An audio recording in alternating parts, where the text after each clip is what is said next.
Pablo Torre and Bill Simmons. Bill Simmons, I think it was on his show last Sunday. Oh, no. It was on the Rewatchables about Heaven Can Wait, which I bailed on. I love the Rewatchables. They do an amazing job on The Ringer. It's usually Bill Simmons, Sean Fennessy, and they do have Van Lathan on a lot. Chris Ryan, too. He's got one now that's up. I think it's Out for Justice, the Steven Seagal movie, with Kyle Brandt joining him. But so here's Bill Simmons doing a 2.5 hour or 2 hour recap of the 1979, 80, maybe prior to that, 78, something. They're doing a recap of the movie Heaven Can Wait. And at some point during this podcast, again, I bailed on it, I don't know. He talked about Pablo Torre and how he compared it to the way that Warren Beatty's character in Heaven Can Wait would be covered by today's sports media because he ends up being a quarterback for the LA Rams. And he said, that's a story Pablo Torre would not give up on. And then he said something you guys already know about it. He said, Pablo is almost a fake journalist, right? Or that is fake journalism. And he's been dining out on the Bill Belichick, Jordon Hudson story for far too long. And it was, I think he said it was a effing joke. And then Pablo said, hey, I'd love to come on your show and answer some questions. And Simmons was like, yeah, please do. So I guess it was on Wednesday or Thursday or maybe Friday show. I don't even know. It's all blur now. Pablo Torre came on and the two of them went head to head. And I will say this in the most respectful, cordial, and well-delivered way. Pablo Torre did not bat an eye, sitting right across from Bill Simmons, and told him hey, you were kind of a dick to say that, and here's why it is a big story. And he got into, and I don't agree with everything that Pablo Torre says.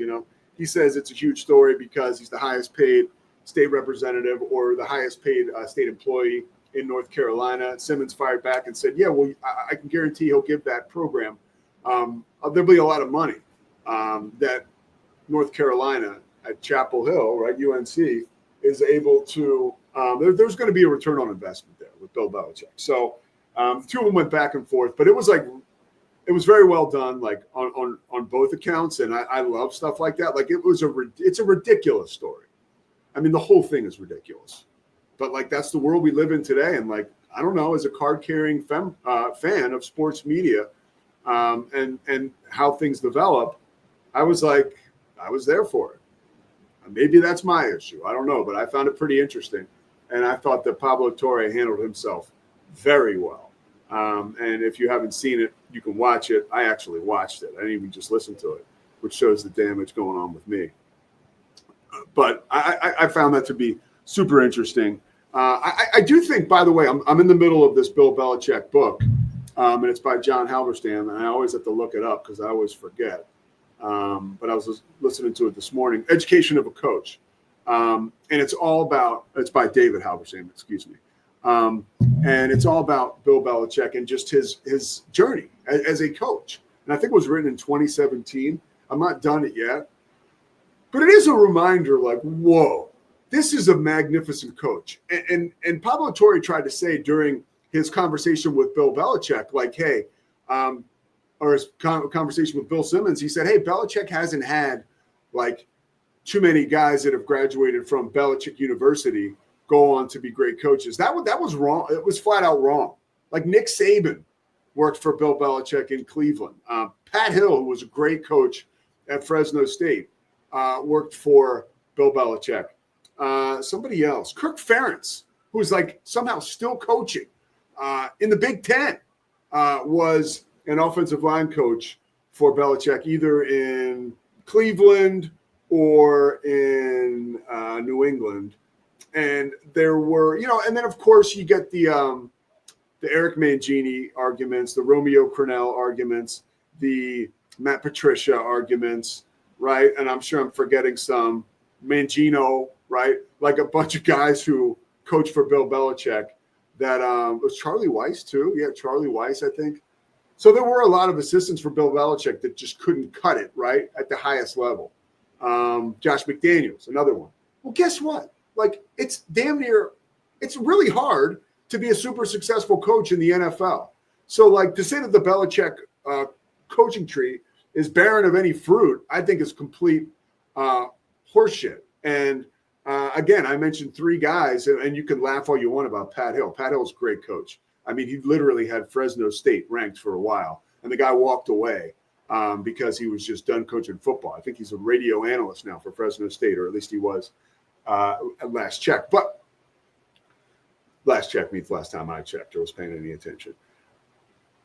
I do have a feeling now, okay? Like, when you look at the whole overall body of work for Bill Belichick, and if you have people in your life who have money, honestly, like a lot of money, right? I don't think this is the first time a lot of us have heard a story about a guy who is aging and divorced and has a ton of money dating a younger woman. I don't think. Look, it ain't my speed, okay? Like, and I think it's a little much. The whole age gap, all that stuff, like truth serum, right? Like, who am I to judge? But like, okay, a little much. But at the end of the day, like, it's a story as old as time, and I do think that this is a hiccup without question for Bill Belichick. But as far as like the destruction of his legacy, that could certainly still happen with this situation. But I think like we're extremely hyperbolic right now as a society because this story, there's so much juice to it. There's so much meat on the bone. I would just say, let's see how things go this year at North Carolina on the field, right? I said in that video I did the other day about Jay Wright, which brings me back to a topic that I jumped off of earlier. You know, Jay Wright does not need basketball like Bill Belichick needs football. That's why Jay Wright's not coaching right now. Jay Wright is a pretty normal guy. He's just rounded out well, right? He's just a member of society who brings a lot to any room that he walks into. Bill Belichick is not that dude, okay? He's a savant. Bob Kraft called him an idiot savant off the record once. I read that in the book. I don't believe that Bill Belichick's an idiot, but I do think that he is not really the edges are certainly not soft for him as a human being. He's just rough around the edges. And I do think this too, when you look at his career, all the unpopular decisions he made, first of all, and I'm going deep into the Bill Belichick thing. When he was coaching in Cleveland, he benched Bernie Kosar. Like, I'm telling you, everybody was losing their minds, okay, because Bernie Kosar was a legend in Cleveland. When he was coaching the Patriots, obviously everybody knows about the story with Drew Bledsoe and Tom Brady. And at the time, that was not a popular move. People were climbing all over him for that. So I don't think he's at all bothered by the public opinion, and I don't think I'm breaking any news, but the public being like not on his side, like it's not like he's going to break because of that. At some point, maybe, and again, like you see in real life, I had it happen to me in my orbit just recently with a close friend of mine, and it wasn't this close friend, but it was a member of his family. I think that like people get involved and they start to talk to you and they get through to you. So I don't necessarily know that this relationship is like going to go the distance. And I think that Bill Belichick could maybe, as some people would say, like Cher in Moonstruck, snap out of it, right? When she slaps Nick Cage twice, okay? She needs like, or Belichick needs like Bill Parcells to show up and slap him twice and say, snap out of it.